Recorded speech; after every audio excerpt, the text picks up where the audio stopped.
Amada igreja, pode se sentar.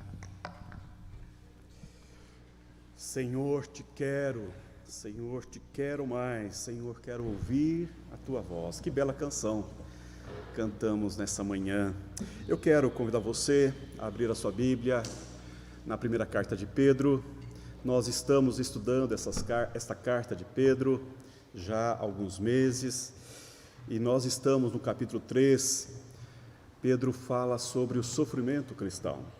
Todo o capítulo 3 ele separa para abordar essa temática tão presente na nossa vida, não é?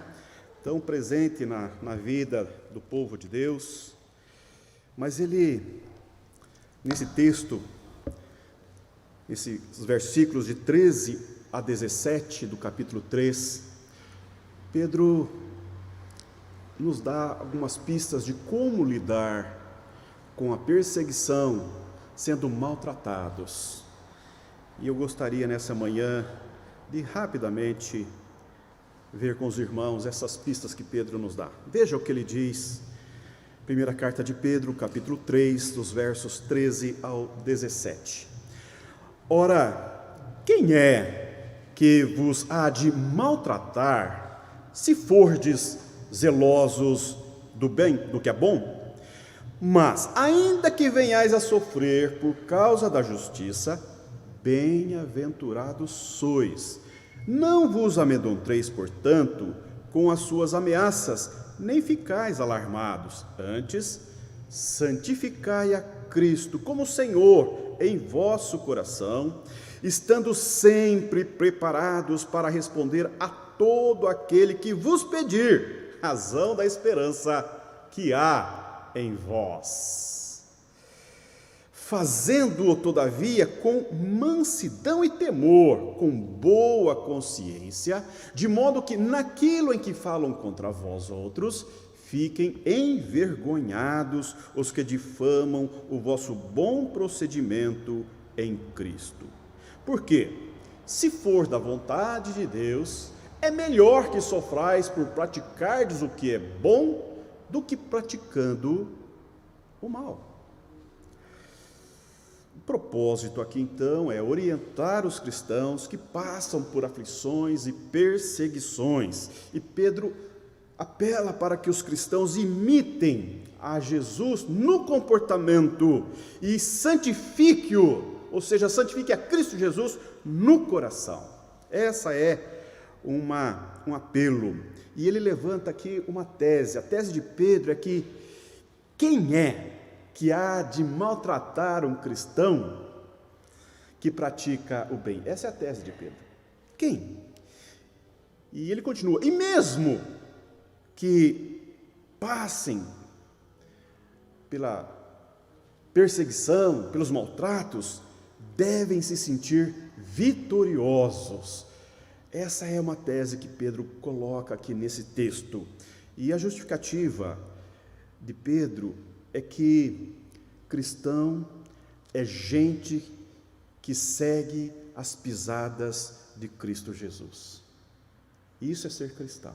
Cristão é aquele que segue a Cristo Jesus e oferece um bom testemunho. Isso é cristão. E é isso, essa tese ele coloca em 5 argumentos, e cada argumento está em cada versículo desse texto. São 5 versículos, 5 argumentos. E o primeiro argumento está no versículo 13, que ele fala que viver corretamente evita perseguições. Essa é um argumento do apóstolo Paulo. Quando nós vivemos corretamente, é possível evitar perseguições. Veja o versículo 13. Ora, quem é que vos há de maltratar se fordes zelosos? Veja, zelosos do que é bom. Uma vida justa e piedosa produz respeito e harmonia. Quem vai perseguir e maltratar uma pessoa que é cuidadosa? Quem é que vai maltratar uma pessoa que é piedosa, que pratica aquilo que é bom? Dificilmente seremos perseguidos se cuidarmos daquilo que de fato é justo, daquilo que é correto, se o nosso viver, se o nosso procedimento procede, está em consonância com aquilo que vem da palavra de Deus e do Senhor, que é bom, que é justo. Esse é um argumento que Pedro defende aqui. E o segundo argumento está no versículo 14: ainda que no sofrimento é possível ter contentamento. Ainda no sofrimento é possível ter alegria, ter contentamento. Veja o versículo 14: mas ainda que venhais a sofrer por causa da justiça, bem-aventurados sois. Não vos amedronteis, portanto, com as suas ameaças, nem fiqueis alarmados. Se passarmos por perseguições e injúrias, mesmo fazendo bem, devemos nos considerar bem-aventurados. Isso significa, na verdade, que estamos no caminho certo. Estamos no caminho certo. Esse é o caminho, ainda que passemos por perseguições, porque estamos praticando aquilo que é bom. E a prática do bem é uma construção. A prática do bem nesse mundo decaído, nesse mundo que jaz no maligno, é como a construção de uma estrada, em que a gente abre uma estrada e vai pavimentando essa estrada em meio a terrenos perigosos, a penhascos, em meio a dificuldades e enfrentamentos de toda ordem, porque quando se está construindo algo, você na verdade está confrontando toda a impiedade, perversidade e maldade do coração humano. A prática do bem, a prática daquilo que é bom, confronta os desvalores, confronta as hostes infernais, confronta aquilo que está posto no maligno. E quando nós, a partir de uma vivência justa, piedosa, reta, do bom procedimento que emana do caráter de Cristo, nós estamos confrontando as hostes malignas. E daí, devemos nos alegrar, porque esta é a palavra de Deus. A vida justa e piedosa, ela agride, ela afronta as forças malignas que estão no coração humano. Podemos passar por provações com a paz que vem do Senhor. Esta é a palavra do apóstolo Pedro, aqueles cristãos do primeiro século que estão passando por muitas dificuldades. Esses cristãos, eles estão sofrendo perseguição do imperador. Vocês sabem que Nero foi acusado de ter posto fogo em Roma, porque ele queria construir uma nova cidade, uma bela cidade, e dos 14 bairros da cidade de Roma, 10 foram consumidos pelo fogo que Nero ateou naquela cidade. E quando ele foi acusado pelo Senado, ele foi confrontado, ele colocou a culpa nos cristãos, e então iniciou uma severa perseguição aos cristãos, aquelas famílias que seguiam a Jesus Cristo, porque um dos bairros onde o fogo não alcançou, havia muita presença dos cristãos. E então, no primeiro século, foi um horror, um verdadeiro horror o que aconteceu com as famílias cristãs que foram mortas, foram crucificadas, foram ateadas fogo, foram para as covas dos leões. Ou seja, esses cristãos estão reverberando todos esses prejuízos que aquelas famílias, os primeiros cristãos sofreram nas suas perseguições. E ele está escrevendo para as famílias que estão nesses processos. E ele vai dizer: há alegria diante do fogo ardente. Há alegria. Porque ele vai dizer: sois bem-aventurados por parte de Deus. Essa expressão bem-aventurados, alguns traduzem-na por felizes, mas na verdade não tem a ver com sentimento, tem a ver com o julgamento que Deus tem acerca de nós, os justos. Deus nos considera bem-aventurados, ainda que passemos por tribulações, ainda que passemos por perseguições. Esta é uma palavra que expressa um julgamento que Deus tem acerca do justo. E é nesse sentido que Pedro diz, e Jesus também vai dizer: bem-aventurados que perseguidos por causa da justiça, porque deles é o reino dos céus. E no versículo 14, parte B, ele vai dizer: não vos amedronteis, portanto, com as suas ameaças, nem fiqueis alarmados. Sabe por quê, meu irmão? Sabe por quê, minha irmã? Porque Deus nos fortalece, Deus nos ajuda, Deus nos sustenta, Deus nos dá a paz que excede todo o entendimento. Quando estamos passando pela perseguição, pela aflição, nós devemos buscar alegria e contentamento também nesses tempos duros e difíceis, porque o Senhor é a nossa força, o Senhor é a nossa rocha, o Senhor é o nosso escudo. E o terceiro argumento do apóstolo Pedro, no versículo 15, as perseguições também geram grandes oportunidades. Veja o que ele vai dizer: antes, santificai a Cristo como Senhor em vosso coração, estando sempre preparados para responder a todo aquele que vos pedir razão da esperança que há em vós. Quais são as oportunidades que as perseguições nos concedem? Está aqui, 2. Santificar a Cristo como Senhor na nossa vida. A perseguição nos chama a esse grande desafio. E o segundo, dar um belo testemunho do Evangelho.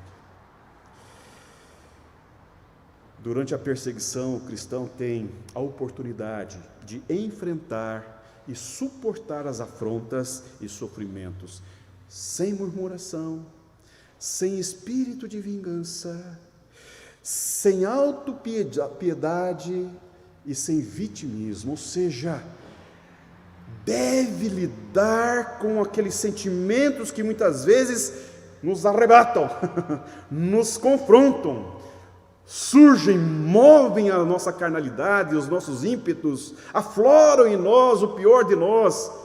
É uma excelente oportunidade para dar esse belo testemunho, quieto, mudo, sem murmuração, sem esse sentimento do ímpeto de querer vingar, de querer fazer própria justiça, sem a autopiedade, essa vitimização de si mesmo, essa autocomiseração. Não, é hora de dar um vigoroso testemunho da nossa esperança em Cristo Jesus. E quando assim o fazemos, surgem oportunidades de darmos a nossa testemunho. A esperança é a esperança que provém da fé, porque você sabe que fé e esperança e o amor são as tríades que sustentam a vida cristã. Paulo vai falar várias vezes: agora permanecem a fé, a esperança e o amor. O maior deles é o amor. Por quê? Porque a fé, como sinônimo de esperança, nos dá vigor, nos dá paz, nos dá segurança de que nós estaremos face a face com o Senhor. O amor é o que permanece depois da fé e da esperança, porque estaremos no gozo do Senhor. Então, nesses tempos de aflição, de confronto, em que nós somos perseguidos, em que nós somos às vezes vitimizados, é um bom momento para nós darmos a esperança da razão da nossa esperança em Cristo Jesus. E o quarto argumento está aqui no versículo 16. A postura que devemos ter diante das dificuldades. Ele vai dizer: fazendo-o todavia com mansidão e temor, com boa consciência, de modo que naquilo que falam contra vós outros, fiquem envergonhados os que difamam o vosso bom procedimento em Cristo Jesus. Pedro entende que devemos avançar diante das perseguições e diante dos sofrimentos, com uma postura certa, com uma postura ajustada, com uma postura correta, uma postura de tranquilidade, de mansidão, de humildade, e também de quietude. Não há oportunidade mais rica na vida de um cristão quando ele é sacolejado, confrontado na sua fé, na sua esperança, naquilo que ele está fazendo para a glória de Deus, na sua intencionalidade de viver a partir dos valores da fé, e mesmo fazendo a prática do bem, fazendo aquilo que é justo, aquilo que é bom, ele é agredido, violentado. É uma excelente oportunidade para revelar o vigor da sua fé, e isto tranquilamente, mansamente, quietude, serenidade, paz, porque é isto, na verdade, que constrange os acusadores. Porque há um risco muito sério quando estamos em risco, nós e a nossa família, nós corremos um risco de agir pela nossa natureza decaída. Isso é muito sério, isso é muito complicado, é muito perigoso, é danoso, tanto para aqueles que recebem a nossa ação, quanto para nós mesmos diante de Deus. E Pedro está ajudando essa igreja a compreender a importância de viver no estreito caminho da fé, sem vacilar, sem cometer deslizes, ainda que paguemos um preço alto por vivermos na estreita relação da nossa vida em conformidade com a palavra de Deus. Ô meu irmão, você que está me assistindo, você que está me ouvindo, você que está nos acompanhando nessa manhã, preste atenção. Às vezes Deus permite circunstâncias, situações adversas, ventos impetuosos que batem contra os valores que você esposa na sua relação familiar com Deus, com a cultura em que você declara, você é de Deus, pertence a Deus, e aí você ainda passa por situações adversas, ventos contrários, ventos impetuosos, os infernos às vezes conspiram contra a tua alma, contra a tua casa. É tempo de ficar sereno, quieto, tranquilo e esperar pelo Senhor com um bom testemunho da sua fé.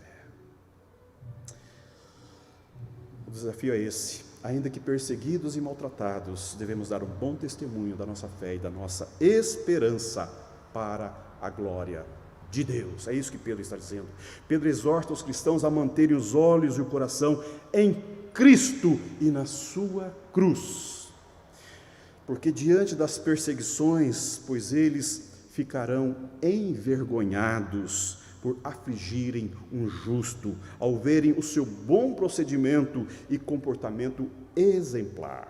É isso que Pedro está propondo. Quando nós mantemos o nosso coração sereno, humilde, tranquilo, diante das injúrias, das informações, das perseguições, nós temos uma excelente oportunidade de declarar, de expor, de avançar com um bom testemunho da fé. E eles ficarão envergonhados. O verbo aqui envergonhados é o mesmo que humilhados. Humilhados, ainda que não nesta vida, mas quando estiverem frente a frente com o leão da tribo de Judá, no dia do juízo de Deus, eles sofrerão aquilo que eles causaram ao justo de Deus. E esta é a segurança da fé. O Senhor nos colocará em paz e em segurança diante de Deus. E o último argumento do apóstolo Pedro está no versículo 17. Os sofrimentos são pedagógicos. Os sofrimentos, e você sabe disso, são pedagógicos. Ele vai dizer: porque se for da vontade de Deus, é melhor que sofrais por praticares o que é bom, do que praticando o mal. Há um consolo. Os sofrimentos cumprem um belo propósito, um grande propósito, um magnífico propósito. Deus está usando o sofrimento para o bem de seu povo. Ele já disse isso lá no capítulo 1, os versos 6 e 7, ele vai dizer: nisso exultais, embora no presente, por breve tempo, se necessário, sejais contristados por várias provações, para que, uma vez confirmado o valor da vossa fé, muito mais preciosa do que o ouro perecível, mesmo apurado por fogo, redunde em louvor, glória e honra na revelação de Jesus Cristo. Pela fé, diante dos sofrimentos e perseguições, nossa fé é depurada, é refinada, assim como o fogo o é pelo fogo, o ouro é pelo fogo. Ou seja, o sofrimento do cristão cumpre um propósito pedagógico de Deus na nossa vida, porque ele é uma excelente oportunidade para expurgar o mal alojado no nosso coração, renovar a nossa mente, ajustar o nosso foco com aquilo que é relevante, com aquilo que é glorioso, com aquilo que é justo, com aquilo que é reto, com aquilo que é bom. Paulo vai dizer: nisto pensais. Para Pedro, a permissão do Senhor em passarmos pelo fogo ardente cumpre um grande propósito: amadurecimento da fé. A nossa fé se torna mais madura, mais robusta. Nós crescemos na graça de Deus, porque a graça de Deus nos acolhe, nos abraça. Nós temos uma experiência mais profunda com a presença de Deus em nós, ao nosso lado. Nos gera maior dependência de Deus, porque as nossas forças, os nossos ímpetos estão todos aflorados, e quando nós ficamos silentes, quietos, aguardamos o Senhor, nós aprendemos esse processo tão fundamental na vida cristã, que é saber que o Senhor está conosco. O Senhor vem ao nosso encontro, o Senhor nos livra de todas as nossas aflições, conforme o Salmo 34. E também gera maior similitude com o caráter de Cristo.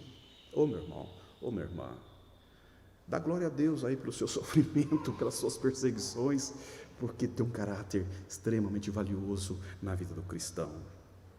O cristão que suporta a perseguição e enfrenta os maus tratos por causa da fé, sabe que será guiado, encaminhado e vai estar face a face com um magnífico Deus. Essa é a nossa grande esperança.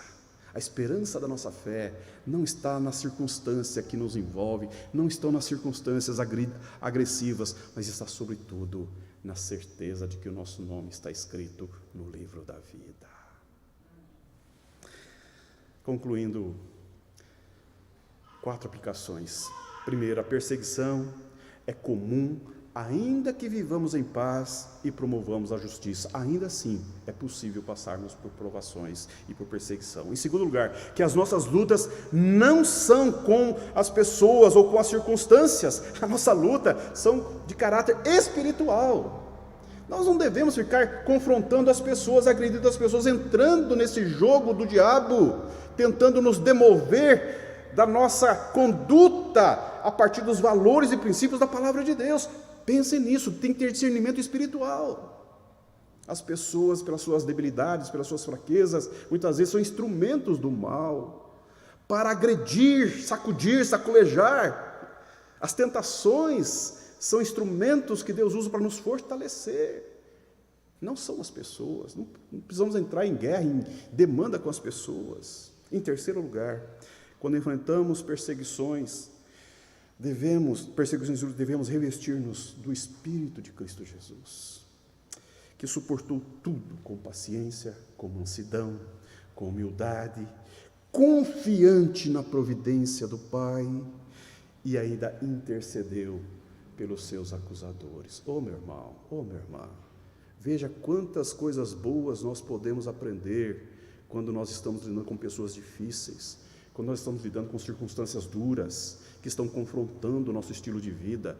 Quanta coisa Deus quer fazer no seu coração, na sua vida, na sua fé, na sua história, a partir desses tempos inóspitos, desses tempos difíceis. E também precisamos desenvolver perseverança ao passar por dificuldades, para que haja coerência entre aquilo que falamos e pregamos com aquilo que vivemos.